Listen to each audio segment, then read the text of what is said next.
Hi, good morning. This is Fred Henning from outofboxwealth.org. Hope you're having a blessed day and you and your family are doing well. And today I wanted to talk about a really amazing scripture. And I'm hoping it's the first time you heard it. And because then that way you won't have any preconceived ideas about it. And for those of you who may have had a religious background, a Judeo-Christian background, there has been just all different types of influence in the way people interpret things.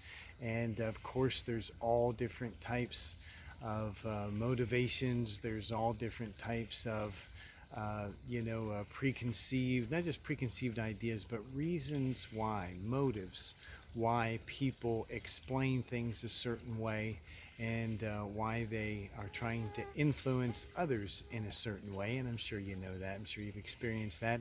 But the scripture that I want to share is Proverbs 10:22. And really amazing. It says, "The blessing of the Lord makes you rich," or maketh rich, "and he, the Lord, adds no sorrow unto it."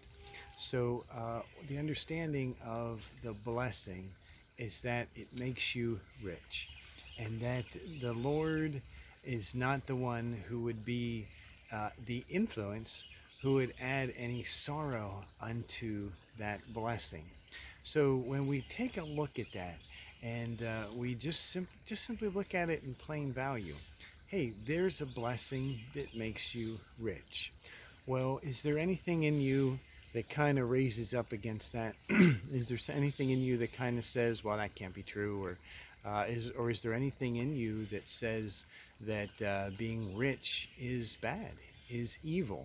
Another scripture that's often misinterpreted is where it says that that money is the root of all evil, but it doesn't say that. It says the love of money is the root of all evil. And so there is certainly a difference. There's not just the situation there of somebody, loving a good life and a happy life, and being a blessing to everyone around you because you have the means to be able to bless everyone that you come in contact. To me, that's what being rich is. Being rich is that you're always able to meet every need, and even able to meet every desire of your own and of those around you. You come across somebody who needs something, you can give it to them. That's being rich. And so we know over the ages there have been all different types of influences. Of course, there have been times where there have been marauders, there were robbers, there were, mercenaries, all different types of military groups that simply went around and, took other people's stuff. So, they had to, come up with some way. And unfortunately, a lot of times, in our human history, rulers have realized that it's a lot easier to control people from the inside than it is to overpower them from the outside. And so they used fear, and what powerful, more powerful influence is there than fear of terrible punishment, especially if it comes from your own Creator, if it comes from God. And so there's been a lot of you know. Misinterpretation, whether intentionally or unintentionally, of the message, of the true meaning that enlightened masters, beings, teachers, guides have been communicating to us over the human timeline for us to have an understanding, because that is the understanding for our own selves, and our own understanding is our own mission. It's our own walk. It's our own experience. It is Genothi Seuton. Know yourself. And so when you know yourself, and you know why you are doing the things you are doing, why you are thinking the thoughts that you are thinking, and why you are getting the results that you are getting in life, then you can make adjustments if there's something that you want to change. But with this scripture, it's letting us know that the blessing of the Lord maketh rich. And so what happens is that sometimes where people fall into error is with this Santa Claus or fairy godmother, mentality, that some powerful entity is just going to come along one day and boing, tap you on the head with their magic wand and, like Aladdin and the genie, you're going to be rich, or you're going to have 3 wishes and all these things. But that's not fair. I mean, is that fair? And so if you were a creator and you were creating a classroom environment that all of your children could learn evenly and that they could all learn with the same opportunity and that they could all learn from each other, would you create those types of limits? Well, I don't think so. And I'm sure that if you look at it, you can at least see that it's possible. And what happens is that when you understand, who we are, Gnothi Seyutan, and you understand the way we work, the way our physiology works, the way that our body chemistry and the way that the electromagnetic fields that we generate truly, actually, literally affect matter. And we understand that, listen, there's frequencies. There's different frequencies.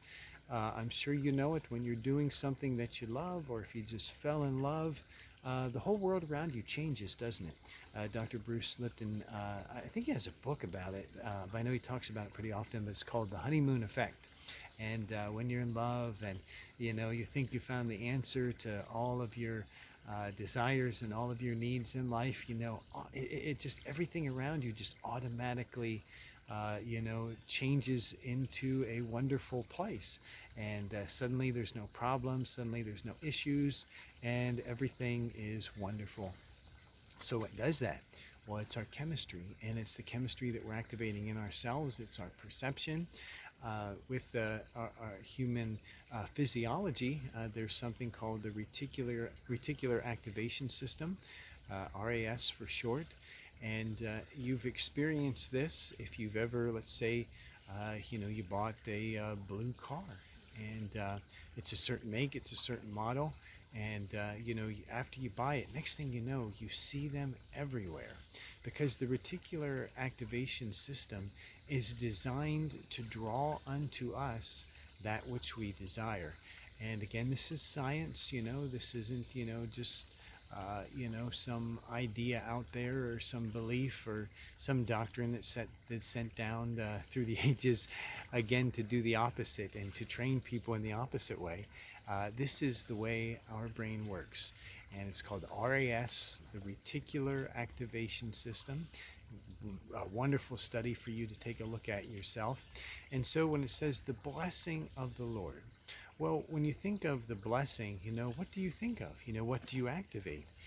If you're somebody who's been in abusive religious teaching, you may think that that's actually suffering, that you have to suffer to get the blessing of the Lord.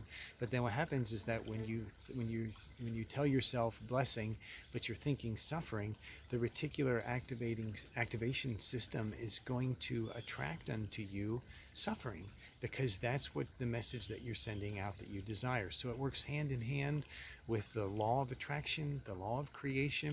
And again, this is all our physiology. But when you are in the right state of mind and you understand that the blessing of the Lord is a frequency, when you understand that the blessing of the Lord is truly your highest imagination of your highest good. So if you would say to yourself, what would my life be like if I had the most wonderful blessing? It's like the genie in the lamp. It's like, your 3 wishes. What would you wish for? And then imagine that is the blessing of the Lord. And the truth is, it is, because that's what you're put here for. You're put here to have your own highest experience. Now, any type of corrupt teaching or corrupt influence is going to start saying things to you like, oh, if you have too much, you're going to fall, or, if you get too wealthy, you're going to, this bad thing's going to happen. You're going to lose yourself. You're going to turn into an addict, or, all these things. And sure, those things certainly do happen, It seems to be, advertised to us on a regular basis, in the mainstream media. And of course it does happen in, people's lives. But what happens is that, if somebody receives something that's good and it turns into their destruction, well, is that a blessing? Well, no. Maybe those people achieved what they wanted to achieve, but they had a program inside of them that was telling them that, once you have all that you want, it's going to be taken away. It's again the misinterpretation of the book of Job. People are acting like, Job had it all and lost it all, but he got it again, and yay, that's a good thing. What? Are you serious? That's not a good thing. Think about Job's children. What if you were one of Job's children? What if you were one of the people, who were destroyed? And, is that a good thing? Well, obviously not. But again, it's the perception that people have been teaching for years. It's what they've been teaching because it's unbalanced. There's not harmony. It's teaching, the lifestyle simply through the eyes of Job and, just Job's life. But Job's life isn't the only example there. And what did Job say? What did Job tell us in his own words? He said, what I feared most came upon me. And so you find out that Job probably had some programming that told him that once you have it all, look out, because the devil's going to come and he's going to take it away. Or, the Lord giveth and the Lord taketh away. And, when you do your research, you find out that there was more than one Lord. And people or entities that were trying to manifest themselves and that they were wearing the name tag Lord throughout history wasn't Yahweh. It wasn't the original creator. It wasn't the true creator, the real creator.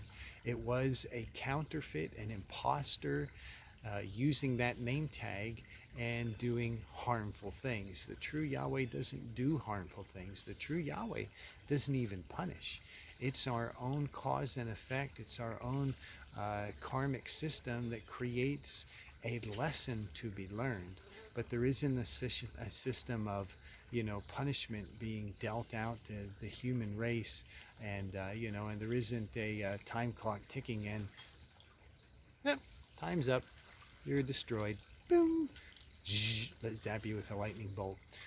Those types of things. And so when we have an understanding, what is the blessing of the Lord? What would be a blessing to the Lord? If you were a creator of, the human race, is it a blessing for you to see them suffering? Is it a blessing to you to see them lacking? Of course not. That isn't a blessing. Parents, look at your own children. It's not a blessing to you when you see them harmed, or when you see them hurt, or you see them hurting themselves, or you see them hurting each other. That's not a blessing. A blessing is seeing everybody happy, healthy, peaceful, living in abundance, having everything they need, and yes, even having everything that they desire, living a happy, abundant life.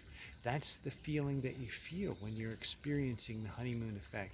That's the feeling that you feel when you're living in non-judgment. That's the feeling that you feel when, as the scripture says, you're walking in love. And what does love do? Well, love keeps no record of wrongs. So it doesn't wake up the next day and say, well, you did this to me yesterday, so now I'm going to do this back to you. And, because you did this and because you did that, I'm not going to do this for you and I'm not going to do that for you. Well, that's not love. And again, that's not the frequency. And that is not activating your own reticular activation system to bring you what you want and to bring you your own highest good, to bring you your authentic self. So when we reprogram, when we synchronize, when we retune ourselves back to true understanding, when you know that the creator of humankind isn't angry with you, the creator does not want to punish you, and the creator has not created an infernal realm for your eternal punishment simply because you didn't get it right this time around. When you know that that is not real and that that is not your destiny, that the creator has created a beautiful, wonderful garden with abundance for us all to experience, for us all to not only have a honeymoon, but to live on a honeymoon planet, and for the honeymoon effect to be the normal experience on our whole planet. It's possible, it's doable, it's here for us, and when we simply shut out all other possibilities, one of the really powerful quotes that is really powerful to me, a healer by the name of Catherine Kuhlman. She was interviewed one time, and she had an experience. I think it was with a police officer, but anyway, the interviewer said, well, what do you think about that? What do you think about what that police officer did to you? And again, I'm just paraphrasing. I don't know if it really was a police officer. I'm just thinking from my memory that that's what it was. But anyway, the interviewer had blatantly said, this person did you wrong, how do you feel about it? Or now what? And boom, here's a microphone. And she said, oh, we're just going to act like that didn't even happen. And so look how that works on such a broad application of energy. First of all, she's not in judgment. She's not judging the person. Second of all, she doesn't want the person punished. She's acting like it never even happened, so she's not, pushing herself down into victim mentality. She's not putting herself into revenge mode, which is anger. She's not putting herself in a situation of allowing something that could be perceived as negative to follow her into her present. She's not allowing herself to be trapped by ego and, to defend herself, or to be in a position where she feels like she has to, make people think, well of her because of this situation. That's simply the way that she was living. And she had lots of amazing confirmed miracles, miracles of healing, throughout, her ministry. And so we find out that, through these teachers, through these people who are experiencing these type of seemingly supernatural, experiences or supernatural lifestyles. But the truth is that for us, since sickness, disease, lack, fear, all of the negative things, don't have a positive effects. They don't have a positive influence us. Disease is, the lack of ease.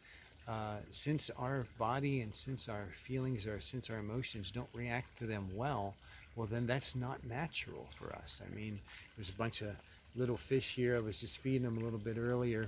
And, if I took a net and I took one of them out of, the water, and, you would quickly see that, being out of the water is not natural for them, because they would start to suffer. And it's easy to see, in that scenario, it's easy to see that that's not natural.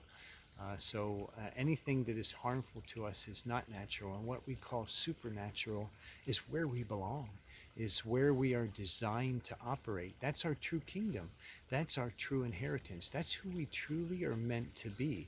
And that's the blessing, I believe. That's the blessing of the Lord. That's the blessing of our loving parental creator, who created us all to have a positive experience, not to have a negative experience that is right now caused by negative influences that, in my opinion, have no right to be here. They are not here by right. They're not here by birthright, and they're not here, many of them, even in bodily form. It's just a thought. It's just a mentality. It's just an idea. It's just a signal that's being sent from somewhere else. So when you bless yourself with your own personal understanding of what the blessing of the Lord is for you, know that, as Proverbs 10:22 says, is that when you know that blessing, just know that the Lord does not add any sorrow unto that blessing. So there's no requirement after you've received your own highest good to then receive your own worst nightmare. It's quite the opposite. It's a frequency, it's a belief, it's a mindset, it's a place where your reticular activation system is operating in its highest level of operation that is now attracting unto you not just blue cars, but all the abundance that you need and desire for yourself and everybody that you come in contact with, so that everyone has an experience of that true blessing and that true abundance and that true unconditionally loving message that is given to all of us to experience and share. Love and blessing to you and your family. Shalom. Ganothi Seyutan. Namaste.